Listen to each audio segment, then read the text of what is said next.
Hi, welcome to the bathtub. This is part two of the saving Madame Bovary from herself. Clear mountain water. Cruel light of day. That's a 68-year-old man staring at you. It's not supposed to be pretty. I just wanted to read a couple more passages from probably my all-time favorite novel, if I have to pick one, that I just continually enjoy. Again, it's for Emma's. Emma wants something out of life besides this incredibly boring world around her, and she feels these things very passionately, and a lot of it is romanticized and ridiculous. And she isn't satisfied. People say, "Oh, I don't like her. She's never satisfied." Well, I don't know who is, to be honest with you. But she really kind of reflects that desire of everybody, I think, for something more beautiful than there is around them. I wanted to show this. When she first goes home, this is early in the book, just as a picture of how Flaubert could just bring you into a scene and feel that scene through his characters. This is after they're married, and she goes home with her husband Charles Bovary, who's a doctor by this point, whose first wife was a horrible woman who's died and and this house is still filled with her memory. And I just want you to see or hear how he just brings us into this room with Emma, as Emma sees this new home of hers that she was really excited about. The brick front was flush with the street, or rather the highway. Behind the door hung a narrow collared coat, a bridle, and a black leather cap. In a corner on the ground was a pair of leggings still covered with dry mud. To the right was the parlor, that is, the room where they ate and sat. Canary yellow wallpaper, set off along the upper edge by a garland of pale flowers, quivered all over on its badly hung canvas underlayer. White calico curtains, red bordered, were crossed along the windows, and on the narrow mantelpiece a clock with a head of Hippocrates shone resplendent between two silver-plated candlesticks with oval-shaped globes. There's not a sentence in Flaubert that doesn't visualize or make something sensually alive for you. Charles's consulting room was on the other side of the hall, a small room about 6 feet wide with a table, 3 regular chairs, and an office chair. The volumes of the Dictionary of Medical Sciences, uncut but with bindings that had suffered in the successive hands through which they had passed, adorned almost by themselves the 6 shelves of a pine bookcase. The smell of browned butter penetrated the wall during examinations. Just as in the kitchen, one could hear the patients coughing in the consulting room and pouring out their life stories. That's such a wonderful sentence. The kitchen is permeating this horrible office, and the kind of terrors of these patients, these sick patients, come into the house. You can't keep them separate for Emma. Next, overlooking the stable yard, came a large, ramshackle room that had an oven and now served as woodshed, wine cellar, and storeroom. It was full of scrap iron, empty barrels, discarded farm tools, and a quantity of other dusty objects, the purpose of which was impossible to guess. All this is just filled with all the junk that Madame Bovary, Emma was trying to get away from in her father's house. And then she goes into the next room, and she goes to her bedroom, and it describes her bedroom, the same beautiful clarity. And she opens a box, and she finds a bouquet, and it's the bridal bouquet of Charles's first wife. It's 2 paragraphs, which just, if you can't feel for Emma when she goes into this, expecting some sort of beautiful, resplendent fantasy from her books, something more beautiful in the world she knows, then I do find it hard. I don't know what these book clubs are doing to you, but be careful. Anyway, it's a lovely book.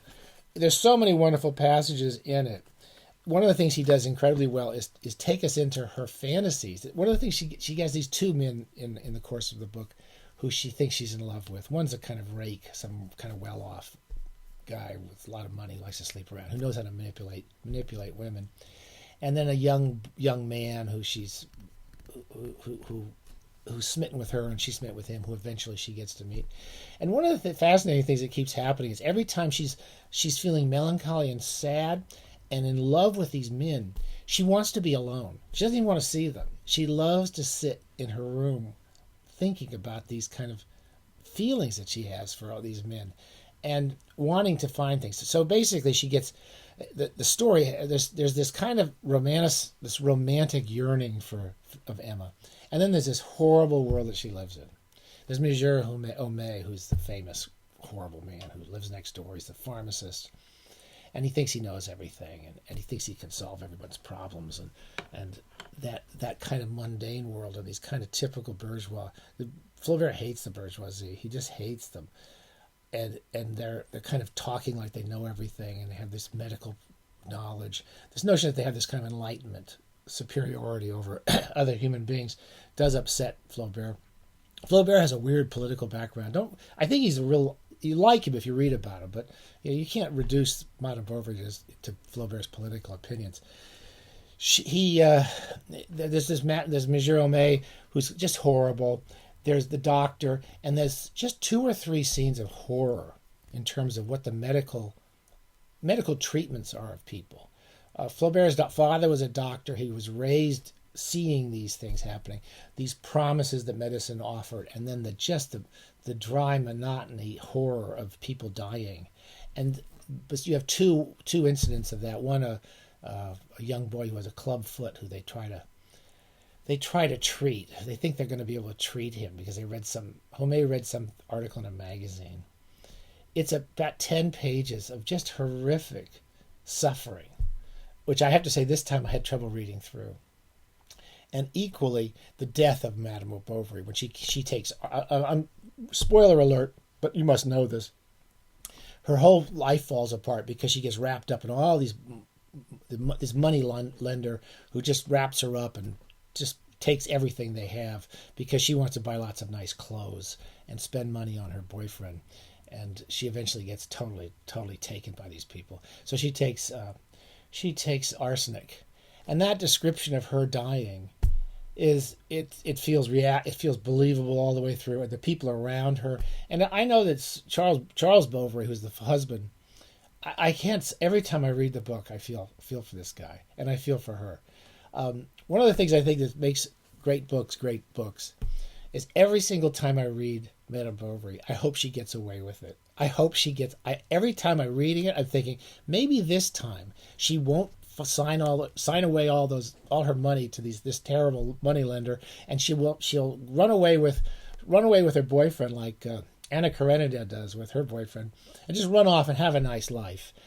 And Charles will meet a woman who's nice. None of that ever, of course, happens. You're just totally in this train going where it has to go, and it still feels like life. It feels like things could change at any moment, and I think that's the greatness of this wonderful, wonderful novel. So anyway, that's my talk for all those people in the book clubs who felt like that was a terrible thing that they had to read. It's a beautiful book, and the famous line of Flaubert's, it was based on a case. A lot of people wanted to say that Madame Bovary was based on a case in the same town. I can't say the name. Rouen, and there was a case similar to that where a woman was cheating on her husband and so forth. I don't think she died. And everyone thought it was kind of a celebrated case. They thought Flaubert based his novel on that. And he was obviously partly inspired. But they often asked, who is Madame Bovary? Is she this woman you know? And he was famous for saying, Madame Bovary, c'est moi. I am Madame Bovary, of course. And I think it's one of those things that's kind of it's probably misquoted in certain ways so often, but it does have a real feeling of truth in the sense you can understand Flaubert feels for this woman all the way through the book. And he does he really despises that class of people. But I can't, and it's very cold and it's very comic. It's a comic novel in many passages. But at the same time, it's hard to not feel real emotional connections to these central characters, especially Charles and Emma, who deserve better than they get in that novel. Anyway, happy bathing. You can love or hate Madame Bovary all you want, but give her a chance. She's a lovely writer, lovely character. Flaubert's a lovely writer. She's a lovely character, and I think I quite like her. I quite like Madame Bovary. Take care. Bye.